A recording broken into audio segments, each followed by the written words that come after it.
Hello everyone, हम वैदिक era को स्टडी कर रहे हैं और इस वीडियो में हम ऋग्वेद को डिस्कस करेंगे। तो चलो स्टार्ट करते हैं। ऋग्वेद वेदास में सबसे ओल्डेस्ट है।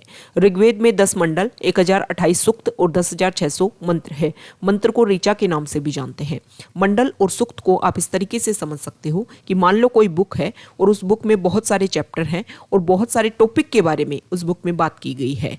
तो ये जो मंडल है उन चैप्टर को रिप्रेजेंट करते हैं और जो सूक्त है उन टॉपिक को रिप्रेजेंट करते हैं। सिंपल लैंग्वेज में आप इस तरीके से रिलेट कर लो कि ऋग्वेद एक बुक है और इस बुक में 10 तो चैप्टर है, 1028 टॉपिक के बारे में इस बुक में बात की गई है और 10,600 इसमें मंत्र है।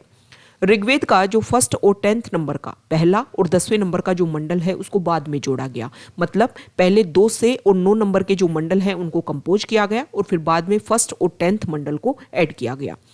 2 से 7 नंबर के मतलब 2, 3, 4, 5, 6, 7 ये जो मंडल हैं इनको वंश मंडल या फिर डायनेस्टी मंडल या फिर फैमिली मंडल के नाम से जानते हैं। अगर हम कंपैरिजन करें तो सेकंड नंबर का जो मंडल है वो स्मॉलेस्ट मंडल है, स्मॉलेस्ट चैप्टर है और 10th नंबर का जो मंडल है वो लार्जेस्ट चैप्टर के रूप में एग्जिस्ट करता है। थर्ड मंडल में गायत्री मंत्र के बारे में बताया गया है और जो गायत्री मंत्र जो है वो सावित्र गॉड को डेडिकेटेड है और सावित्र ये जो वर्ड है वो सन का सिनोनिम है। गायत्री मंत्र को विश्वामित्र के द्वारा कंपोज किया गया था। 7th नंबर के मंडल में बैटल ऑफ दसरागी के बारे में बताया गया है। ये बैटल ऑफ दसरागी क्या है? ऐसा बोला जाता है, इस बैटल के बारे में ये बात बताई जाती है कि एक तरफ भरत कबीला था और दूसरी तरफ 10 राजा थे। इनके बीच में रावी जो रिवर है उसके बैंक पर एक कन्फ्लिक्ट, एक वॉर होती है। ऐसा बोलते हैं कि जो भरत कबीला है उसके किंग थे सुदास और उनका एक पृष्ठ हुआ करता था और इस पृष्ठ की जो पोस्ट थी वो पहले थी विश्वामित्र के पास में। लेकिन ऐसा बोलते हैं कि विश्वामित्र कुछ टाइम के लिए कहीं पर घूमने के लिए चले जाते हैं, विजिट के लिए चले जाते हैं, तो वो अपना जो पृष्ठ है वो वशिष्ठ को बना लेते हैं। और जब ये बात विश्वामित्र को पता चलती है तो विश्वामित्र इन 10 राजाओं के साथ में उनको रिप्रेजेंट करते हैं, उनके पृष्ठ अपॉइंट कर दिए जाते हैं और फिर यहाँ पर भरत कबीला और जो 10 राजा हैं उनके बीच में रावी रिवर के बैंक पर ये कन्फ्लिक्ट होता है, वॉर होता है और उसमें जो भरत कबीला है उसकी जीत हो जाती है। ऐसे बोलते हैं कि इस भरत कबीला के नाम पर ही हमारे इंडिया का नाम भारत पड़ा था। जो 8वें नंबर का जो मंडल है उसमें इंटेलेक्चुअल विमेन के नाम बताए गए हैं और ये नेम इस तरीके से हैं: घोषा, सिक्ता, अपाला, लोकमुद्रा एंड काक्षावर्ती। ओके, तो ये इंपॉर्टेंट फैक्ट है। अगर वीमेन के नेम के बारे में क्वेश्चन आता है तो आपको पता होना चाहिए कि ऋग्वेद के 8वें मंडल में ये बातें बताई गई हैं। 9वें नंबर का जो मंडल है वो सोम को डेडिकेटेड है।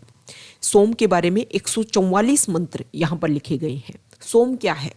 देखो यहाँ पर ये बताया गया है इन मंत्राज के थ्रू कि जो सोम है उसको अगर आप एक ज़्यादा मात्रा में, ज़्यादा क्वांटिटी में अगर उसको कंज्यूम करते हो तो ये परेशानी हो जाएगी। इस तरीके से आप उसको कंज्यूम करते हो, इसको मतलब इससे एक बात समझ में आती है कि जो सोम है वो एक पेय पदार्थ है, एक ड्रिंकिंग चीज है और उसका एक मेडिसिन के रूप में उसका यूज किया जाता है। सोमरस जो है वो मुंजवंत माउंटेन जो है वहां पर पाया जाता है। ऐसा 9th मंडल में 9th चैप्टर में बात बताई गई है। 10वें नंबर का जो मंडल है उसमें पुरुष सूक्त के बारे में रिलेट करता है। पुरुष सूक्त को मतलब पुरुष सूक्त जो टॉपिक है उसके बारे में इसमें बताया गया है और 4 वर्णास के बारे में, 4 वर्ण ब्राह्मण, वैश्य, क्षत्रिय और शूद्र जो है इनके बारे में भी 10वें मंडल में बात बताई गई है। शूद्र जो वर्ड है वो पहली बार ऋग्वेद में पाया गया है। मतलब शूद्र वर्ड जो है वो सबसे पहले ऋग्वेद में सामने आता है कि यहाँ पर जो शूद्र वर्ड है उसकी ओरिजिन अगर हम माने तो ऋग्वेद से आप मान सकते हो। 10th मंडल जो है उसमें नास्तीय सूक्त के बारे में बताया गया है। नास्तीय सूक्त मतलब सूक्त हम समझ चुके हैं ना, सूक्त मतलब टॉपिक, कि नास्तीय टॉपिक के बारे में भी यहाँ पर बात की गई है और पुरुष जो एक तरीके से टॉपिक है उसके बारे में भी यहाँ पर बात की गई है। ये जो नास्तीय सूक्त है वो बताता है निर्गुण भक्ति के बारे में। देखो 2 तरीके की भक्ति होती है, सगुण भक्ति और निर्गुण भक्ति। दोनों में भगवान को दोनों मानते हैं, दोनों के जो फॉलोअर हैं वो भगवान को मानते हैं। सगुण में वो एक भगवान को एक मूर्ति के रूप में पूजते हैं, मतलब उसके गुणों की पूजा करते हैं। वो मानते हैं कि भगवान ऐसा है, उनको सारी बातें वो बताते हैं भगवान के बारे में और उनके जो भी उनके गुण हैं उनको बता करके वो भगवान की पूजा करते हैं। निर्गुण में मानते भगवान को है लेकिन उनको ये लगता है कि भगवान इतना सुप्रीम है कि हमारे पास इतनी पावर नहीं है कि हम भगवान के गुणों के बारे में बात कर सके। तो निर्गुण भक्ति के बारे में बात बताई गई है 10th मंडल में। ओके, अब जो पर्सन वो ऋग्वेदा के जो मंत्र हैं उनको रिसाइट करता है, उनको बार बार दोहराता है तो उसको बोलते हैं होत्र ये वो जो वर्ड है आपको पता होना चाहिए कि होत्र किसको बोला जाता है। हर जो वेद है, 4 वेद है हमारे, हर वेद जो है उसका एक उपवेद है और ऋग्वेद का जो उपवेद है उसका नाम है आयुर्वेद। ओके, अब आपको इंपॉर्टेंट फैक्ट ये ध्यान में रखना है कि जो उपवेद जो है वो वैदिक लिटरेचर के पार्ट नहीं है। अब क्वेश्चन ये उठता है कि वैदिक लिटरेचर के पार्ट कौन है, हम इसको पहले डिस्कस कर चुके हैं। आपको कमेंट बॉक्स में बताना है कि वैदिक लिटरेचर में कौन कौन आते हैं। तो ये हमने ऋग्वेद से रिलेटेड बेसिक फैक्ट्स को व्यू किया। अगर आप यहाँ तक आए हैं, वीडियो आपको अच्छा लगा है तो प्लीज़ वीडियो को लाइक कीजिए, शेयर कीजिए और चैनल को सब्सक्राइब कीजिए।